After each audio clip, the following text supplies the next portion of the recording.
तो स्वागत है आपका अपने चैनल 24 एग्जाम वन पर, जहां हम रेलवे परीक्षाओं की तैयारी को आसान और मज़ेदार बनाते हैं।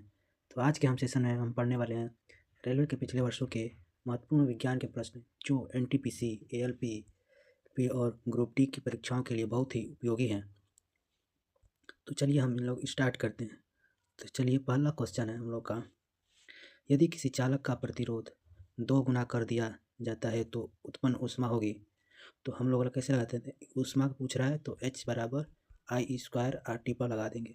तो जैसे कि 2 गुना आर कर रहा है प्रतिरोध, 2 गुना, और ऊष्मा क्या पूछ रहा है तो ये भी क्या हो जाएगी, 2 गुना हो जाएगी। ठीक। दूसरा क्वेश्चन है हम लोग का,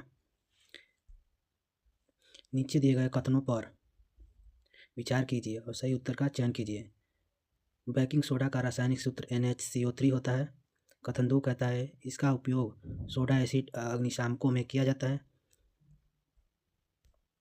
दोनों कथन सत्य है। दोनों कथन एक कथन सत्य, कथन 2 सत्य, कथन 1 असत्य, कथन 1 सत्य और कथन 2 असत्य, दोनों कथन असत्य। तो इसका आंसर हो जाएगा क्या आ जाएगा, दोनों कथन सत्य है, यानी कि बेकिंग सोडा का रासायनिक सूत्र NaCO3 होता है और इसका उपयोग अग्निशामकों में प्रयोग किया जाता है। तो हम लोग इससे कुछ रिलेटेड क्वेश्चन जान लेते हैं। जैसे सोडियम कार्बोनेट का उपयोग कहाँ कहाँ हो जाता है, तो झाग युक्त पेय पदार्थों में सोडियम कार्बोनेट का उपयोग किया जाता है, और परिवार नियोजन गोलियों के निर्माण में और अग्निशामकों में सोडियम कार्बोनेट का उपयोग किया जाता है। हम लोग का तीसरा क्वेश्चन है, निम्नलिखित में से कौन सा कोशिकीय घटक अधिकांश प्रोकैरियोटिक में मौजूद नहीं है। तो पहला हो जाएगा कोशिका द्रव्य, दूसरा हो जाएगा केंद्रक झिल्ली, तीसरा हो जाएगा कोशिका भित्ति और चौथा हो जाएगा राइबोसोम। तो आंसर हो जाएगा हम लोग का केंद्रक झिल्ली, यानी कि कोशिकीय घटक अधिकांश प्रोकैरियोटिक में मौजूद नहीं होते हैं, तो केंद्रक झिल्ली नहीं मौजूद होते हैं। तो चौथा क्वेश्चन, इनमें से किस जीव में 3 कोष्ठक हृदय होता है। मछली, दूसरा पक्षी, तीसरा मेढक, चौथा हो जाएगा मनुष्य। तो इसका आंसर हो जाएगा हम लोग का मेढक। मेढक में 3 कोष्ठक हृदय होता है। अब सरीसृप में 3 कक्षीय हृदय होता है और पक्षी में 4 कक्षीय हृदय होता है। पक्षी में 4 कक्ष और मनुष्य में 2 कक्षीय हृदय होते हैं। ठीक। अगला क्वेश्चन, पांचवा क्वेश्चन है हम लोग का, मीथेन गैस अणु के दहन के क्रमशः कार्बन डाइऑक्साइड और डैश के जल अणु बनते हैं। पहला हो जाएगा 3:1, 3:2, दूसरा ऑप्शन हो जाएगा 1:2, तीसरा ऑप्शन 2:3 और चौथा ऑप्शन 2:1। तो कार्बन डाइऑक्साइड और जल के अणु में 1:2 का अनुपात होता है। जैसे CH4 plus 2O2 arrow CO2 plus 2H2, यानी कि एक इसका और ये 2, यानी 1:2 का अनुपात होता है। और मीथेन को मार्स गैस भी कहा जाता है। मीथेन के प्रमुख गुणों को हम जान लेते हैं, ये जान लेते हैं। जैसे यह रंगहीन गंधहीन गैस है, मीथेन रंगहीन गंधहीन गैस है। यह चतुष्फलकीय अणु है, मीथेन चतुष्फलकीय अणु है। यह ज्वलनशील और गैर विषैली गैस है, मीथेन। मीथेन प्रमुख ग्रीन हाउस गैस है, ग्रीन हाउस गैस का मीथेन प्रमुख गैस है। अब इसका उपयोग जान लेते हैं मीथेन गैस का। मीथेन इसका उपयोग बिजली उत्पादन में किया जाता है। मीथेन का उपयोग बिजली उत्पादन में किया जाता है। एंटीफ्रीज घटक के रूप में उद्योगों में एंटीफ्रीज घटक के रूप में भी किया जाता है। CNG, PNG, LNG आदि के मीथेन का उपयोग किया जाता है। और मीथेन को परिष्कृत तरल के रूप में राकेट के ईंधन के रूप में प्रयोग किया जाता है। मीथेन का उपयोग राकेट के ईंधन के रूप में प्रयोग किया जाता है।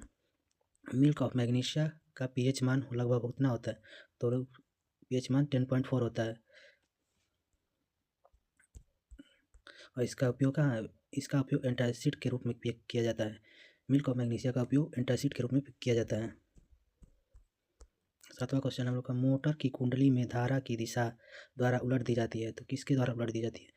पहला धुरी के द्वारा, या दूसरा स्लिप रिंग के द्वारा, ब्रश के द्वारा, तीसरा, चौथा विभक्त विलय द्वारा। तो आंसर हो जाएगा विभक्त वलय द्वारा।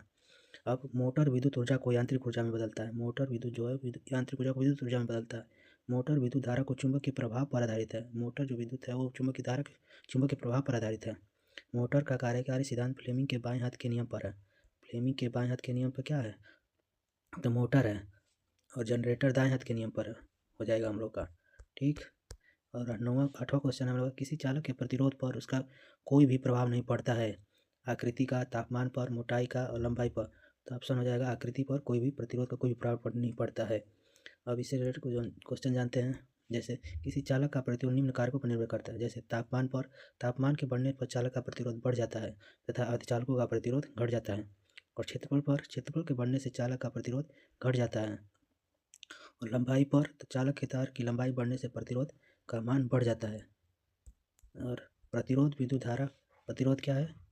प्रतिरोध विद्युत धारा के मार्ग में अवरोध डालता है। 9वां क्वेश्चन है हम लोग का, चुंबक के उत्तरी ध्रुव पर चुंबकीय क्षेत्र रेखाएं होती है। प्रतिच्छेद रेखाएं होती है, ध्रुव से निकलने वाली रेखाएं होती हैं। तीसरा, समांतर रेखाएं होती है, ध्रुव में विलीन होने वाली रेखाएं।